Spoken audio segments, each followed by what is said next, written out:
Paulo, o apóstolo da fé e da coragem. Capítulo 31. Última carta de Paulo.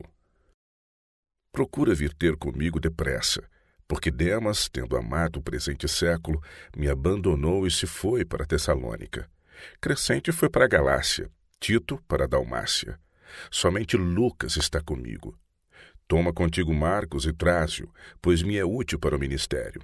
Quando vieres, traze a capa que deixei em Troade, em casa de Carpo, bem como os livros, especialmente os pergaminhos. 2 Timóteo, capítulo 4, versos de 9 a 11 e 13. Do tribunal de César, Paulo voltou para sua cela sabendo que havia ganho para si apenas uma breve trégua. Seus inimigos não descansariam até que conseguissem sua morte. Mas sabia também que durante algum tempo a verdade triunfara e que ele havia proclamado um Salvador crucificado e ressurgido perante a vasta multidão que ouvira suas palavras, o que era em si mesmo uma vitória. Iniciara-se naquele dia uma obra que cresceria e se fortaleceria, e que o imperador de Roma, com toda a sua pompa e poder, em vão procuraria destruir ou impedir. O discurso do apóstolo tinha ganho para si muitos amigos, e ele foi visitado por algumas pessoas de posição que consideravam sua bênção de maior valor do que o favor do imperador do mundo. Mas havia um amigo por cuja simpatia e companheirismo ele ansiava naqueles últimos dias de provações. Esse amigo era Timóteo, a quem ele confiara o cuidado da igreja de Éfeso e que, portanto, fora deixado para trás quando ele fez sua última viagem a Roma. A afeição entre esse jovem colaborador e o apóstolo começou com a conversão de Timóteo através dos trabalhos de Paulo, e o vínculo tinha se fortalecido à medida que eles partilhavam juntos as esperanças, perigos e labutas da vida missionária, até que ambos pareciam ser apenas um. A diferença de idade e de caráter fez seu interesse e amor mútuo mais sincero e sagrado. O ardoroso zelo e indomável espírito de Paulo encontrava repouso e conforto no meigo, submisso e retraído caráter de Timóteo.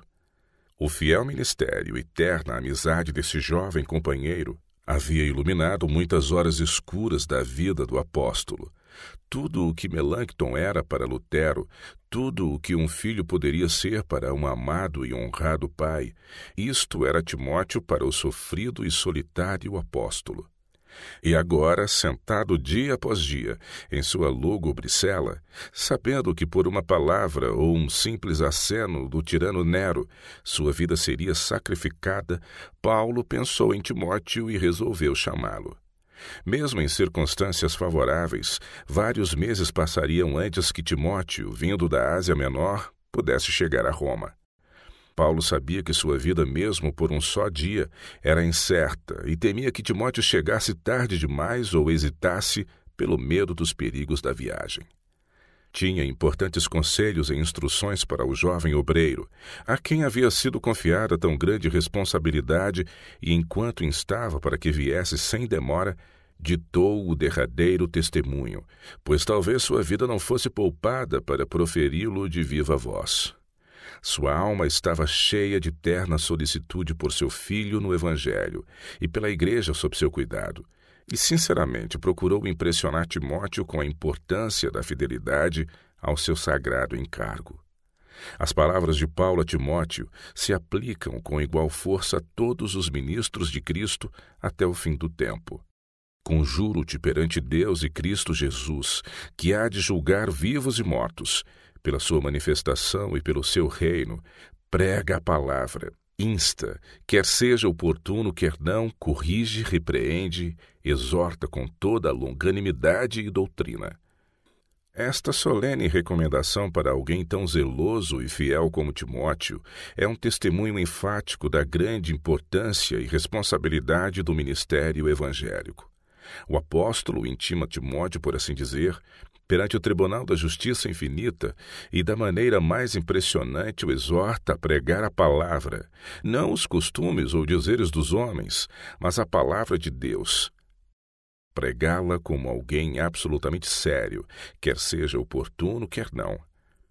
quando quer que seja apresentada uma oportunidade, em tempos determinados e ocasionalmente, para grandes congregações ou para círculos privados, pelo caminho ou nas casas, diante de amigos e inimigos, para um só homem ou para muitos. Quer possa falar com segurança ou em meio a agruras e perigos, reprovações e perdas. Timóteo sofria de enfermidades físicas, e o apóstolo, terno e compassivo como era, achou necessário adverti-lo a não negligenciar nenhum dever neste sentido. E temendo que sua disposição suave e dócil pudesse levá-lo a esquivar-se de uma parte essencial de sua obra, Paulo o exorta a ser fiel em reprovar o pecado, e mesmo repreender com firmeza aqueles que eram culpados de pecados graves. Todavia, ele deve fazer isto com toda a longanimidade e doutrina, deve manifestar a paciência e o amor de Cristo, e deve explicar e reforçar suas reprovações e exortações pela palavra de Deus. Odiar e reprovar o pecado e, ao mesmo tempo, manifestar piedade e ternura pelo pecador é uma tarefa difícil.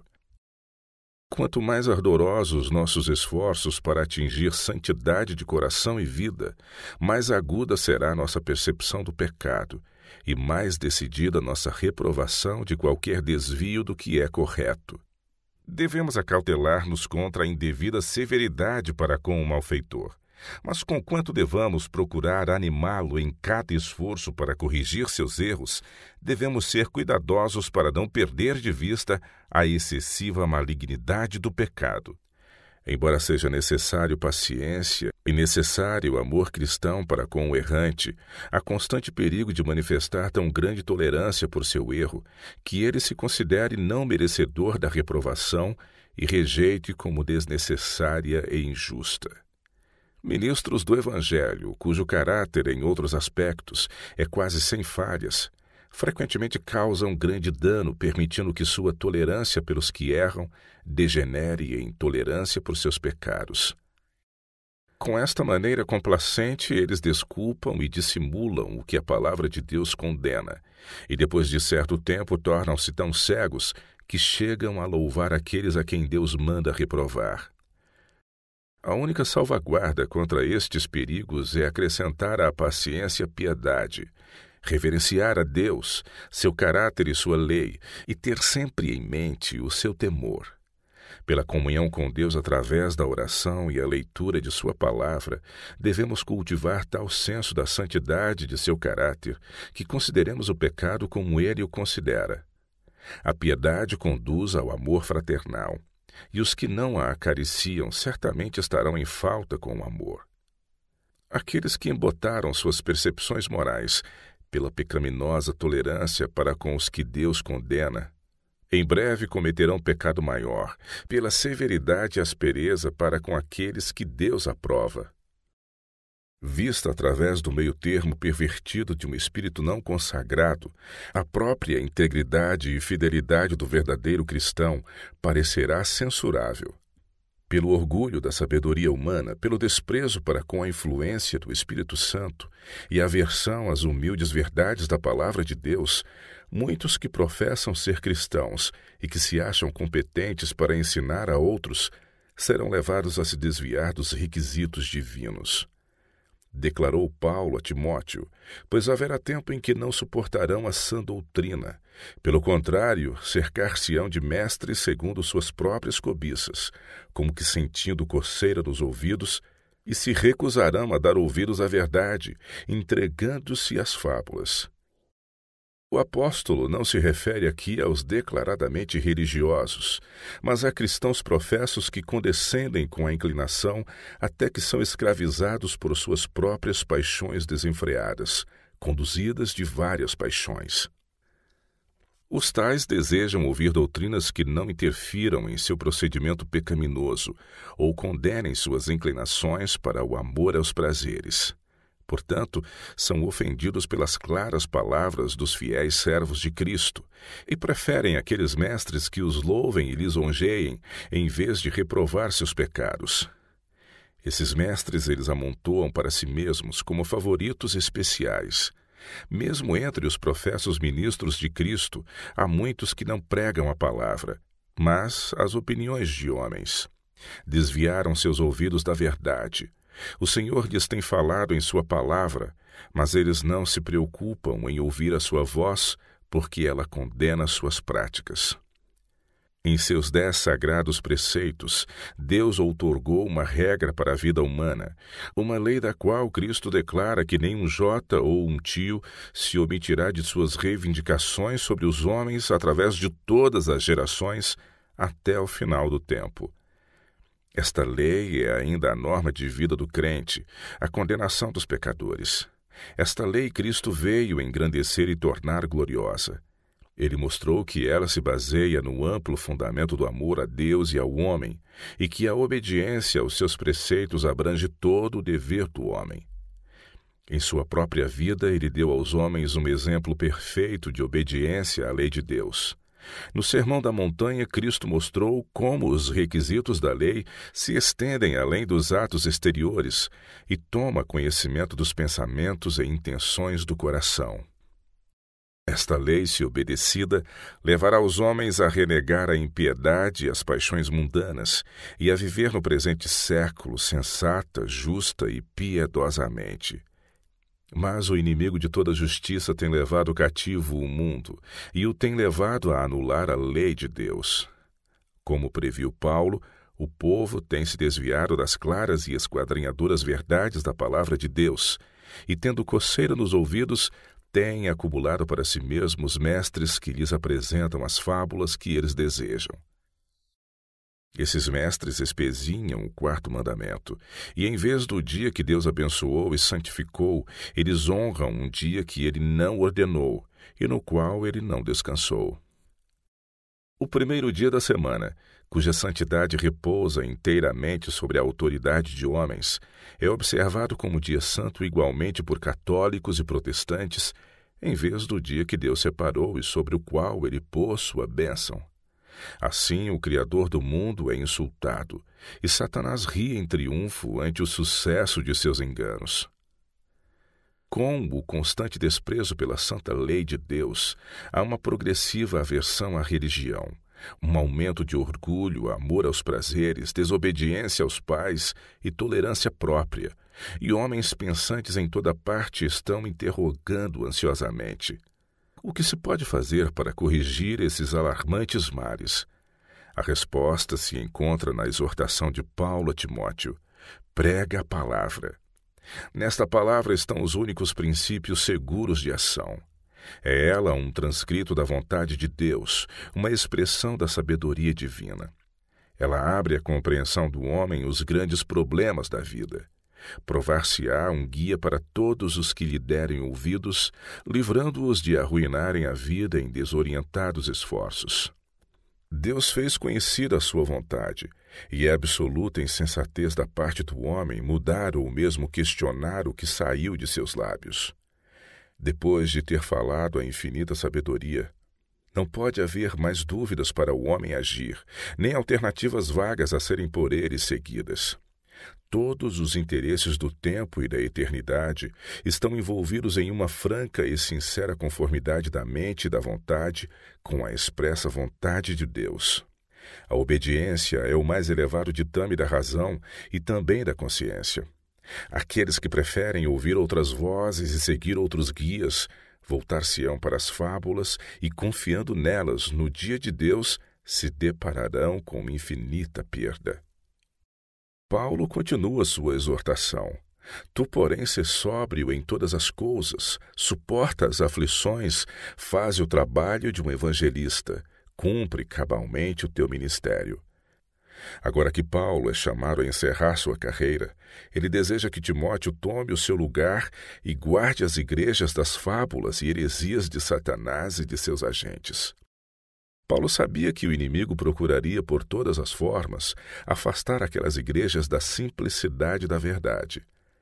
Ele, portanto, admoesta a fugir de todo o interesse e embaraço temporal que o impediria de entregar-se inteiramente a esta obra, a suportar de bom grado a oposição, o opróbrio e a perseguição a que estaria exposto por sua fidelidade, e a dar prova cabal de seu ministério, pelo emprego de todos os meios ao seu alcance para fazer o bem às almas de homens por quem Cristo morreu. Paulo jamais teve medo ou se envergonhou de confessar a Cristo diante dos homens. Não estivera em nenhuma posição duvidosa, mas sob todas as circunstâncias havia se colocado sem hesitação ao lado da justiça e retidão. Sua própria vida era uma ilustração viva das verdades que ensinava, e nisto repousava seu poder diante do povo. A voz do dever era para ele a voz de Deus. Acariciando em sua própria alma os princípios da verdade, ele nunca recuava de mantê-los em plena vista do mundo. Sua alma estava sempre imbuída de um senso profundo e permanente de sua responsabilidade diante de Deus, e ele vivia em íntima e constante comunhão com aquele que é a fonte de justiça, misericórdia e verdade. Apegava-se à cruz de Cristo como sua garantia única de sucesso. O amor de Cristo era o motivo onipresente e morredouro que lhe dava vitória em seus conflitos com o eu e o poder de Satanás, em suas lutas contra as forças espirituais do mal nas regiões celestes, em labores constantes, ao avançar contra a hostilidade do mundo e o fardo de suas próprias enfermidades. O que a Igreja necessita nestes dias de perigo é de um exército de obreiros que, como Paulo, se tenham educado para a utilidade, que tenham uma profunda experiência nas coisas de Deus e que sejam cheios de fervor e zelo em seu serviço. Necessita-se de homens preparados, refinados, santificados e abnegados. Homens que não se esquivem a provas e responsabilidades, mas que ergam os fardos onde quer que sejam encontrados. Homens que sejam corajosos e fiéis, homens que tenham a Cristo formado dentro de si e que, com os lábios tocados pelo fogo sagrado, preguem a palavra em meio aos milhares que estão pregando fábulas. Por falta de tais obreiros, a causa de Deus definha, e erros fatais como veneno mortal pervertem a moral e minam as esperanças de grande parte da raça humana. Quando os fiéis e exaustos porta-bandeiras estão imolando a vida por amor à verdade, quem irá à frente para lhes ocupar o lugar? Aceitarão nossos jovens o sagrado encargo das mãos de seus pais? Estão eles agora se preparando para preencher os claros que se apresentam pela morte dos fiéis? Será a exortação do apóstolo aceita? Será ouvido o chamado ao dever em meio dos incentivos ao egoísmo e ambições que seduzem a juventude? Paulo conclui sua carta com várias mensagens pessoais e de novo repete o urgente pedido para que Timóteo use de toda a diligência para ir ao seu encontro sem demora e, se possível, antes do inverno. Descreve sua solidão motivada pela deserção de alguns amigos e a ausência justificada de outros, e para que Timóteo não hesitasse pelo receio de que a igreja de Éfeso necessitasse de seus trabalhos. Paulo afirma que já havia despachado Tíquico a fim de preencher a vaga em sua ausência. E então acrescenta o comovente pedido: quando vieres, traze a capa que deixei em Troade em casa de Carpo, bem como os livros, especialmente os pergaminhos. Em sua segunda detenção, Paulo foi capturado e levado tão repentinamente que não teve oportunidade de apanhar seus poucos livros e pergaminhos, ou mesmo sair com sua capa. E agora o inverno estava se aproximando, e ele sabia que sofreria frio em sua úmida cela de prisão. Ele não tinha dinheiro para comprar outra veste e sabia que seu fim poderia vir a qualquer momento e, com sua costumeira abnegação e temor de sobrecarregar a igreja, desejava que ela não incorresse em nenhuma despesa por sua causa. Depois de descrever as cenas de seu julgamento já passado, a deserção de seus irmãos e a mantenedora graça de um Deus que guarda o concerto, e depois de enviar saudações aos fiéis colaboradores, Paulo termina recomendando seu estimado colaborador Timóteo à guarda do Supremo Pastor, o qual, mesmo que os subpastores sejam abatidos, cuidará ainda de seus servos e de seu rebanho.